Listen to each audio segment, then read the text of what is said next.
So, Eric, I appreciate you being here, letting me take some time to talk about an issue that I find very important to me, which is DEI. I wanted to talk to you more about the process of what it's been like as the director of enrollment management.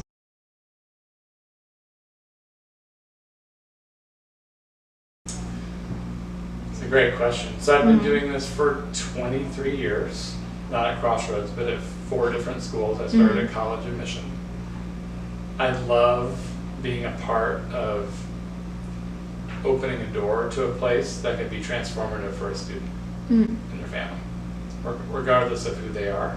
Some of the most rewarding parts of the job is to see it like today's graduation, to see a student who's graduating who, without some thoughtful engagement from our current families or from a faculty member or our office, wouldn't have made the choice to come to Crossroads, or maybe wouldn't have felt supported at Crossroads, but does, and now is going to go out to the world and have a really huge impact in a way that's unique because of what they've experienced here. They would have had an impact if they went to another school. I'm not trying to say that. I'm just saying that what they've learned here was such a great match for them. They could really be themselves. They could really dig in and explore who they are and figure it out. That keeps me coming back. I didn't have that experience. I grew up for the first part of my life very low income, and that part actually, that economic part of my upbringing, I think drew me to DEI because I felt there were times in my life I felt marginalized around economics, even though I didn't feel that way in all other parts of my identity. That made me want to be a contributor because I had an experience of not feeling included. So it's personal.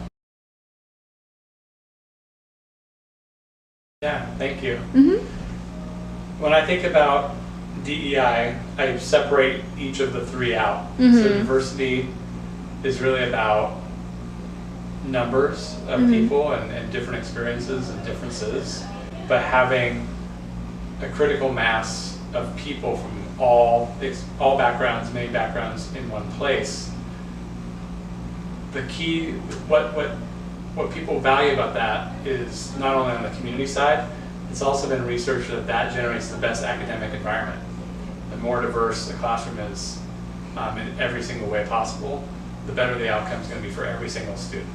And so that's been a big part of my career, making sure that every school that I've been at has a really truly diverse, or what I call successfully diverse population, which means kids and adults are having meaningful relationships with people who maybe look like them or share part of their background, and also having successful interactions with people who are very different from them in a safe and supportive and inclusive setting. To me, that's the diverse part of DEI. The equity part for me is that for all the differences we have in our school, that each person and each group of people have the toolkit that they need to be successful, and that looks different depending on who you are. And so that's more of a back-end school piece of the community curriculum, teaching and learning, affinity groups, ways that people can have tools and relationships to help them be successful and not feel like the school was built for one type of person and not for them, right? Right. And then inclusion is more, people use the word inclusion a lot, but I use the word belonging more. And I think a lot of people are shifting to that term because it's actually how you feel. We can teach each other, we can do assemblies and we can do professional development for the adults around how to include one another and how to not be exclusive, right? But how to be inclusive. That's different than belonging for me. Belonging is actually how you feel tethered to a place, and if you feel that it's your place or not. So even if you're included and all the structures in place feel included, you may not feel like you belong. And so those are things that those are sort of it's my sort of philosophy around the work that I do here, which starts from when people look at a website or people go to a fair and they start to investigate or they talk to Crossroads families and start learning about Crossroads. My job is from that point all the way until they graduate and that whole life cycle And for me, it's always been really important that DEI is embedded in that entire journey. And Crossroads has always been really up for that conversation and to do that work. Great. Yeah, it's a good question. A lot of my job here is actually marketing the school. And how do you market, if you're a diverse school, you have a lot of different stakeholders with different backgrounds, how do you present or market the school to people from a really wide variety of backgrounds and make sure that all of them feel like they can see themselves in the school community? And so that's a big part of my job. And because we want to attract families who are going to support the mission of Crossroads, and then also we want families to come who are going to be really satisfied and want to stay and recommend the school. Right. So it's a big cycle. And so those are pieces that I've worked hard at. And I also have had 2 kids go through the school, and so I've seen for them what belonging looks like. Belonging starts actually when you're on the outside of the school. Yeah. Like I just mentioned, like when you're looking at the school, do you know people here? Do you not know people here? You should have a really safe and really wonderful experience when you're looking at Crossroads, even if you don't know anyone. And there's other families that come to look at Crossroads who know 20 families. They already feel included. Yeah. Right? They already feel belonging. It's our job to actually build systems of engagement and also presentation, what we talk about, what we care about, to reach people and make sure they feel for me, that's where the belonging starts. And then, but you can't be the used car salesman and sell something that's not real. So also a big part of our work in this department is understanding what the lives of students are like in each of the divisions, in the elementary school, in the middle school, and the upper school. And be honest and authentic about that. Because if you're selling something, for lack of a better term, that's not real, or even the opposite of what the real experience is, that's going to be damaging to some people. Yeah. And at the very least, not what they thought they were signing on for. So for me, belonging really extends from that all the way out to people I've never met having conversations about Crossroads. And I know this, but the people that will be seeing this don't, that you are a Crossroads parent to Simone and Ezra, who graduated. Like, what have they said about like the diversity at Crossroads? Yeah, good question. Well, they're both teenagers, so I'm not sure how much I'm going to divulge. But what I will say this, they both remarked that they had a much wider group of friends here, especially racially, than they had in their prior school. And actually my son who's in college, in his college search, he realized that for the style of education he wanted and the size of the school, the racial diversity was actually going to go down. Really? Yeah. So unless he attended a large state university, the school was not going to be racially as diverse as Crossroads, and that was a real bummer. Those are trade-offs.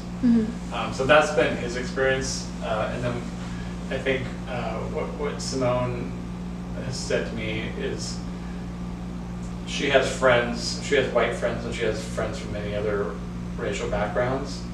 And that we're moving to the East Coast, and so she's wondering if that's going to be able to persist. Part of that's being in Los Angeles too, right? And the kind of city that we're in. I think both of them have remarked to me that the school talks about race a lot, and racial justice and inclusion, and that's great.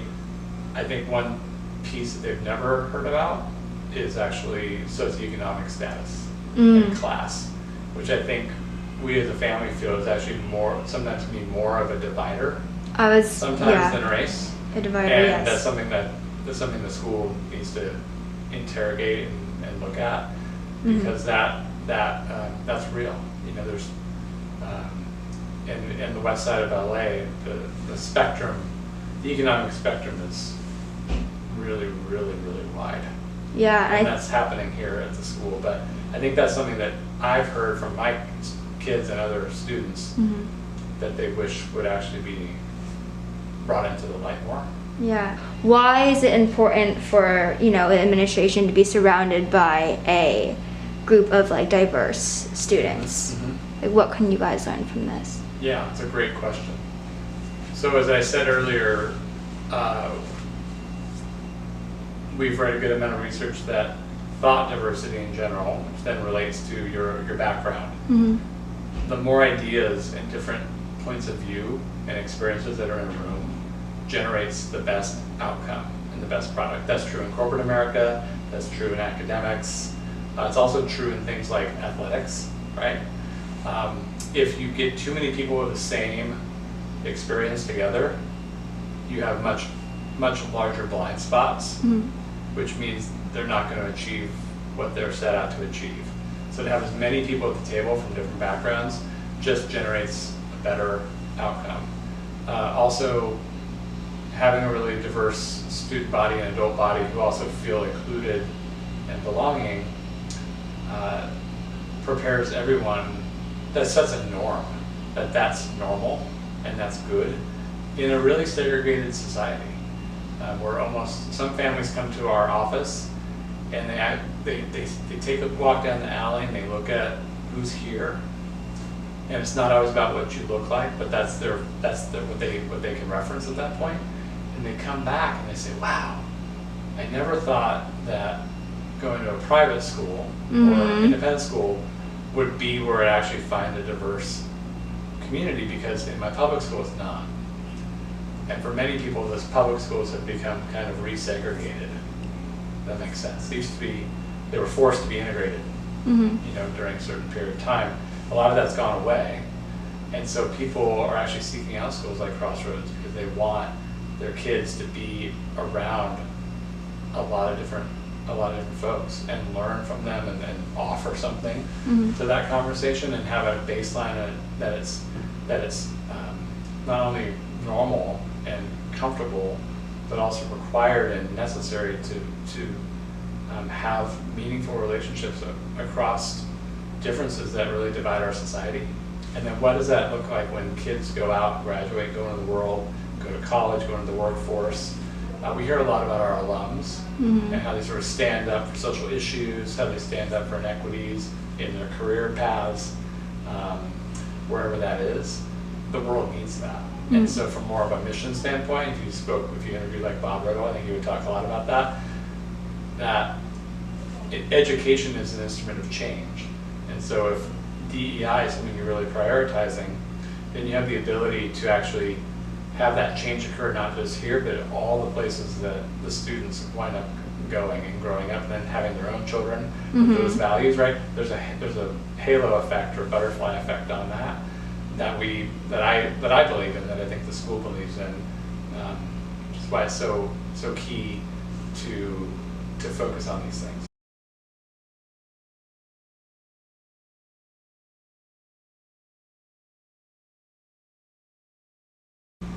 Okay. Well, I think some of the challenges have just been managing change. Mm-hmm. The school's been working really hard to stay Crossroads, but also to change and be better at what we do. And so I'm a senior administrator here, and so we manage large groups of parents and students and employees, and managing that change as we've modulated over time. We put more and more energy into DEI, more focus on equity and justice. Most people like that, and they're up for that, and some people aren't. Mm-hmm. And so really trying to work with them, help them understand the value and also the imperative of that, why that's part of Crossroads DNA, why it needs to be in the front Mm-hmm. of things. And I think another challenge has been Crossroads. Crossroads is really ambitious. Mm. We have a 15-point strategic plan. That's pretty much unheard of Mm-hmm. in most independent schools. Most schools have 5 or 6. And so I love that about Crossroads. It's part of what drew me here. And it's really about the bandwidth Mm-hmm. of the school to be able to take on big ambitious projects and always dream and imagine and try to be. That's the history of Crossroads. Yeah. Started out in one little building. and now it's 1,200 kids. And so I love that about the school, and it's also a challenge of doing the day-to-day and balancing that with the thinking big, dreaming big, and moving things forward. That's a big challenge.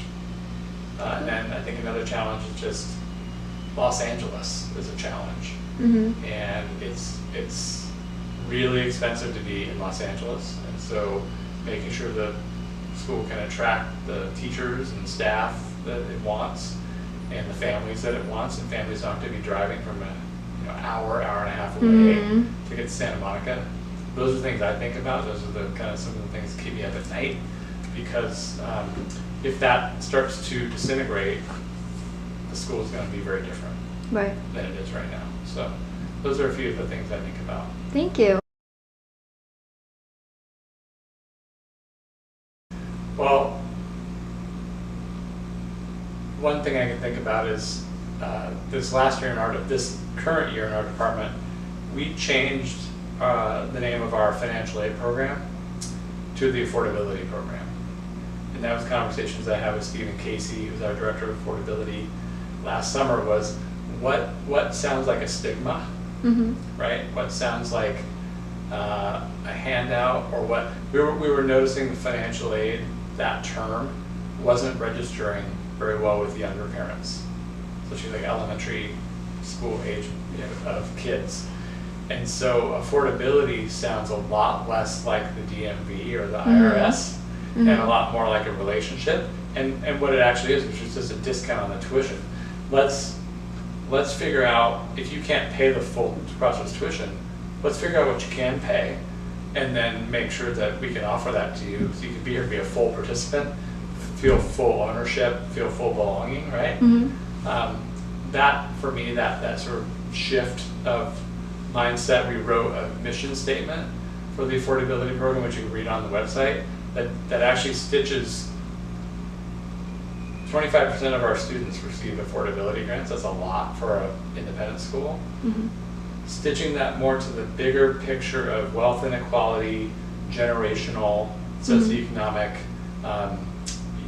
status, and how it's very hard to move up generationally, often due to education, right? And so instead of just saying financial aid or affordability is to make sure that our student body is really diverse, which is partially true, but we have 53% BIPOC students, but only 25% of students total, BIPOC and white, are on financial aid. To me, that was a great change we made this year that we're going to even put more emphasis on next year. And it's different than what other schools are calling it, talking about. But for us to actually stitch it more to the kind of equity and justice pieces, big picture in society, versus saying this is just about making the student body diverse. First of all, it's more truthful. It's also more impactful for families when they look at the school. Like, wow, here's a school that thinks about the big picture and is using this program to more or less level the playing field for access to education, so perhaps we can overcome some of these systemic inequalities that really have to do about money.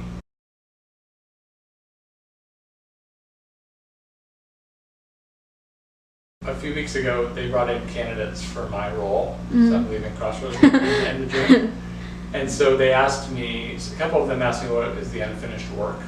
And they could tell that I was a big proponent, advocate, and ally of DEI work, and just the community feeling safe and engaged and whole. And so a few of the things I shared with them are, again, my job is not all about admissions. That's maybe 30% of my job. It's about the finances of the school, the revenue of the school, the composition of the school, right? Who's here, the reputation of the school, how are we perceived, by other schools or other communities.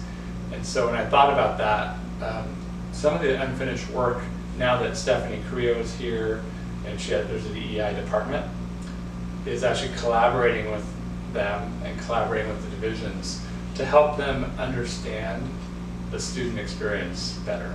What's the lived experience of the students? And the school has really worked on different things over time. Who takes honors classes? Who doesn't? who is allowed to take X number of academics, who is not.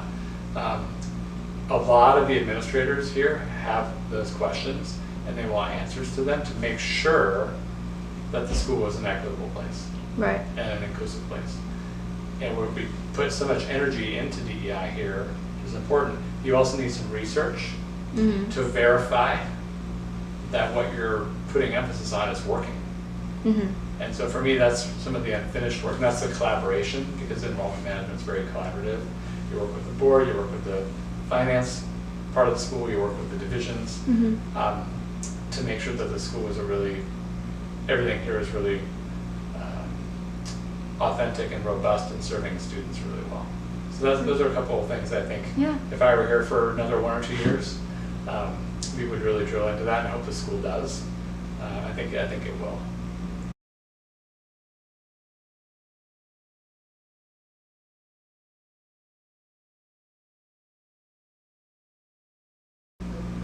Well, to start with the last part of your question, no, I've never felt marginalized or excluded.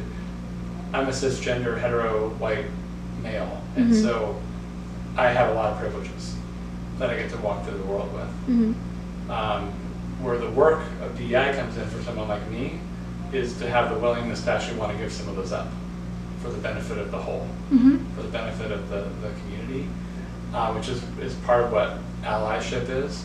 And so we do have a diverse team in this office for the reasons that I said, same for students, right? Why would you want to do that? It's also for that, for all the families to see part of themselves in the team that welcomes them and shows them the school. That's really important. I think one of the parts about my leadership is my team knows that they can challenge me. Yeah. I'm just, that ends it. If you don't have any last words, I am going to stop recording. That's great. No, great. Thank you. Yeah, all right, cool.